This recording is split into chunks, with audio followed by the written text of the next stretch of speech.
दान में जब किसी लाश को जलाया जाता है तो उसकी आत्मा सब कुछ देख रही होती है और वो अपनी अधूरी इच्छा को पूरा नहीं कर पाई है तो वह कैसे न कैसे उसे पूरा करके ही छोड़ती है।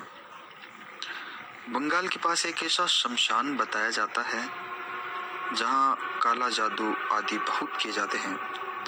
वो शमशान रात को काफी डरावना खौफनाक हो जाता है। वहाँ कई बार काफी आत्माओं को लोगों ने देखा है और वो बताते हैं कि वे इस शमशान से बाहर नहीं आ सकती, बस इसके अंदर ही रह सकती है। तो दोस्तों, आज मैं इस शमशान से जुड़ी आपको एक रहस्यमयी कहानी सुनाने जा रहा हूँ जो मेरे मित्र राजेश के ताऊजी के साथ घटित हुई थी। राजेश के ताऊजी सेना में थे और उनकी ड्यूटी उन दिनों बंगाल में लगी थी। कुछ समय बाद वो अपनी बीवी बच्चों को भी वहीं साथ ले आए। उसके ताईजी के पैरों में लकवा हो गया था जिसका इलाज कई बड़े डॉक्टरों हकीमों को दिखाने के बाद भी नहीं हो सका। बहुत परेशान ताऊजी सब जगह से थक हार चुके थे। एक दिन वे ड्यूटी पर थे तो उनके किसी साथी ने लकवे का एक इलाज उन्हें बताया, पर कहा यह बहुत ही खतरनाक और घातक है। ताऊजी बोले, कोई बात नहीं, आप तो इलाज बताइए जनाब, जो होगा जैसा होगा मैं करूँगा, पर मेरी बीवी सही हो जानी चाहिए। काफी मिन्नतों के बाद उनके साथी ने बताया कि आपको एक हांडी में कुछ चावल, चीनी, दूध ले जाकर उस चिता पर सेक कर लाने हैं जो आज दिन में किसी लाश को जला पर बने हों। मतलब आज लाश जलने पर जो अंगारे रहते हैं उस पर उनकी खीर बनाकर लानी होगी और वो खीर भाभी जी को खिलानी होगी। भाभी जी 100% खीर खाकर सही हो जाएगी। उसके ताऊजी ने सोचा, सब तो करके देख लिया है, ये एक आखिरी उपाय है, ये भी करके देख लेते हैं। दिन में ताऊजी उस शमशान के पास से गुजरते और देखते रहते कि किसी लाश को कहीं आज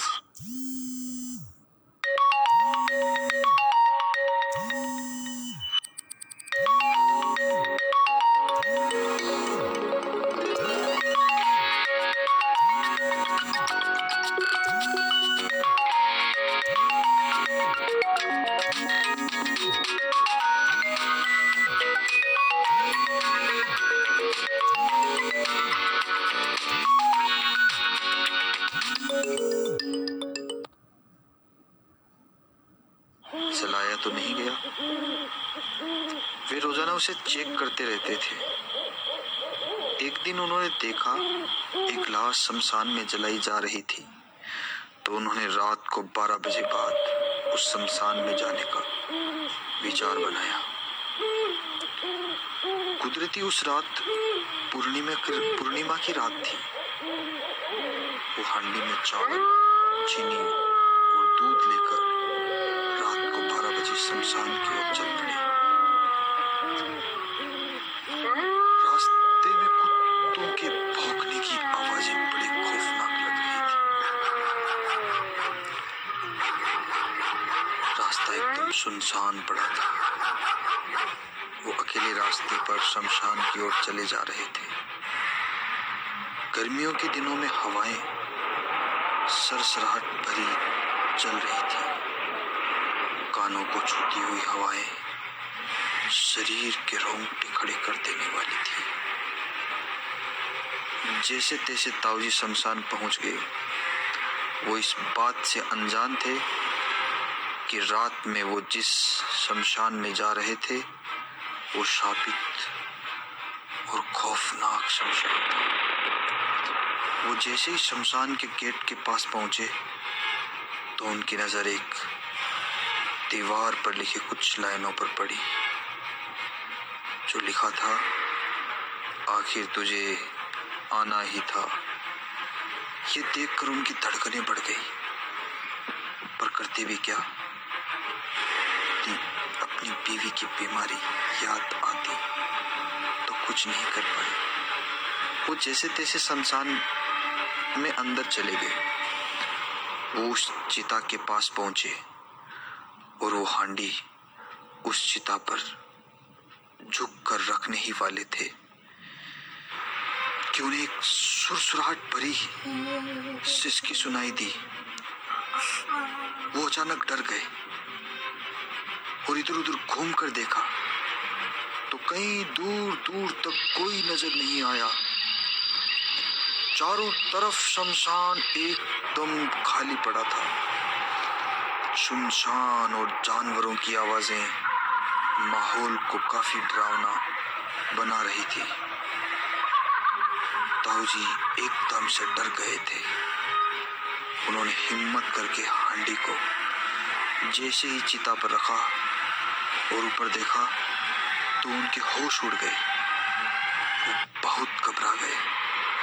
उन्होंने देखा कि उन्हें कई लोगों ने चारों ओर से घेर रखा है और वे सभी जोर जोर से रोने लगे। ये सब देख ताऊ जी एकदम से सहम गए। उन्होंने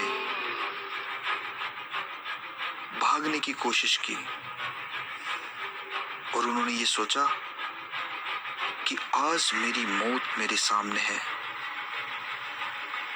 उन्होंने हिम्मत करके जेब से पहले बीड़ी निकाली और उसे जला लिया। कहते हैं कि आग के पास आत्माएं नहीं आती हैं, तो उन्होंने थोड़ा सा दिमाग लगाया और तुरंत हांडी उठाई और जलती हुई बीड़ी हाथ में लिए वहां से तेजी से भागने लगे। शमशान में जैसे ही वे भागने लगे सभी आत्माएं उनके पीछे हो ली। वे जल्दी जल्दी भागकर शमशान से बाहर निकले और अपने घर लौट कर गेट खड़खड़ाने लगे और बोले, जल्दी दरवाजा खोलो, जल्दी दरवाजा खोलो। उनके बच्चे ने खड़खड़ाते हुए दरवाजे को देखकर जल्दी से मम्मी को उठाया कि मम्मी देखो कौन है। तो उन्होंने जल्दी से दरवाजा खोला तो ताऊ जी बहुत ही पसीने में भीगे हुए और बहुत ही घबराए हुए अंदर आए और उन्होंने जल्दी से दरवाजा बंद कर दिया। उस पूर्णिमा की रात के बाद 3 महीनों तक उनकी तबीयत बहुत खराब हो गई। वो हांडी की खीर खाकर ताई जी तो ठीक हो गई, लेकिन ताऊ जी की तबीयत कभी ठीक ना हो पाई और वो शमशान के डर से, उस सदमे से ताऊ जी इस दुनिया में नहीं रहे और वो इस दुनिया से चल बसे। तो दोस्तों, कैसी लगी आपको आज की ये कहानी? ऐसी ही भयानक और खौफनाक कहानी सुनने के लिए वीडियो को लाइक करें, शेयर करें और सब्सक्राइब करें। और रोज और नाइट टीम के द्वारा हर इवनिंग में ऐसी ही खौफनाक कहानियाँ सुनने के लिए अपना इंटरेस्ट बनाए रखें। हमें आपके अच्छे अच्छे कमेंट का इंतज़ार रहेगा। Thank you.